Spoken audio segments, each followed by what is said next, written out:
This question is from NEET 2025 examination.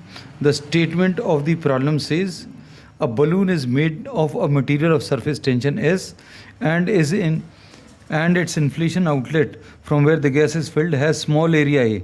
It is filled with a gas of density rho and takes a spherical shape of radius r. When the gas is allowed to flow freely out of it, its radius r changes from r to 0 in time t. If the speed Vr of the gas coming out of the balloon depends on r as r to the power of a and t proportional to, अब इसमें ये t जो है this is proportional to s to the power of alpha, a to the power of beta, rho to the power of gamma and r to the power of delta. Then you have to find out the values of alpha, beta, gamma, delta and a. अब सबसे पहली चीज़ तो इस question में you cannot solve any question from dimensional analysis in which more than 3 quantities are given. T जो है यहाँ पर 4 क्वांटिटीज़ पर डिपेंड कर रहा है, so you will not be able to solve it directly. तो तरीका क्या है, but still we can solve. इसके डायमेंशंस क्या आ जाएंगे, m0 l0 t1. इसका डायमेंशनल फार्मूला हम लोग लिख सकते हैं m t -2. एरिया का dimensional formula L square to the power of beta, S के ऊपर अल्फ़ा लगा हुआ था, फिर रो एम एल -3 इसके ऊपर गामा और फिर आर मतलब L to the power of delta, ऐसा कुछ आएगा. अब now if we try to equate the powers तो एम के ऊपर 0 है, एल के ऊपर 0 है, टी के ऊपर 1 है, एम के ऊपर यहाँ पर अल्फ़ा आएगा, एम के ऊपर अल्फ़ा, यहाँ पर m के ऊपर गामा है तो अल्फ़ा प्लस गामा हो गया. फिर l के पावर्स को अगर आप देखें तो l के पावर्स यहाँ पर हैं, ये 2 बीटा आ गया, l के ऊपर पावर्स यहाँ पर -3 गामा आ गया और यहाँ पर ये प्लस डेल्टा. फिर t के पावर्स को अगर आप देखो तो t के पावर्स यहाँ पर -2 अल्फ़ा है और t का और कहीं पर भी कोई भी और पावर नहीं है. So if you try to equate the powers alpha plus gamma will be equal to 0. m के पावर्स को इक्वेट किया, l के पावर्स को इक्वेट करें तो 0 is equal to 2 beta -3 gamma plus delta, this is equal to 0 l के powers.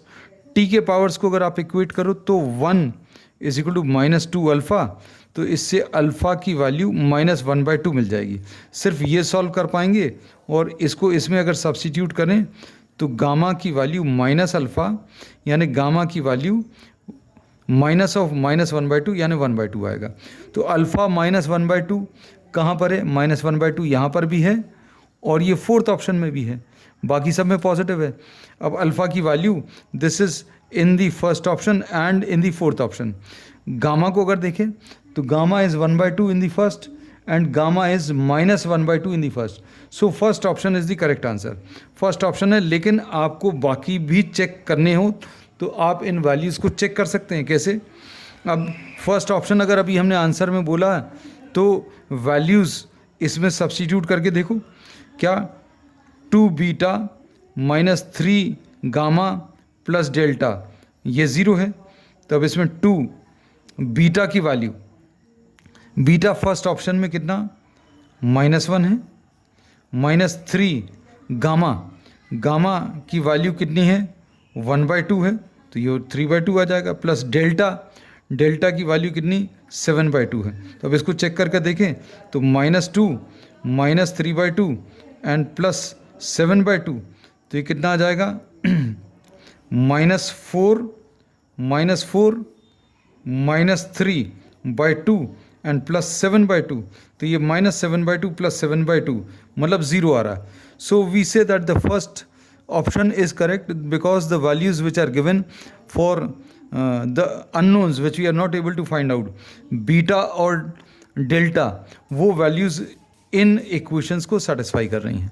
तो इसमें मेन ड्रॉबैक क्या था कि यहाँ पर 4 unknowns हैं, alpha, beta, gamma and delta and in fact another one a, जिसके बारे में कुछ भी नहीं दिया. तो अब हम लोगों को इन सारी वैल्यूज़ को इसमें सब्स्टिट्यूट करने पर हमें सिर्फ अल्फ़ा और गामा मिला है, बाकी अभी हम लोग बोलते हैं बीटा और डेल्टा की वैल्यूज़ फर्स्ट वाले ऑप्शन की सेटिस्फाई कर रहे हैं. So first option is the correct answer.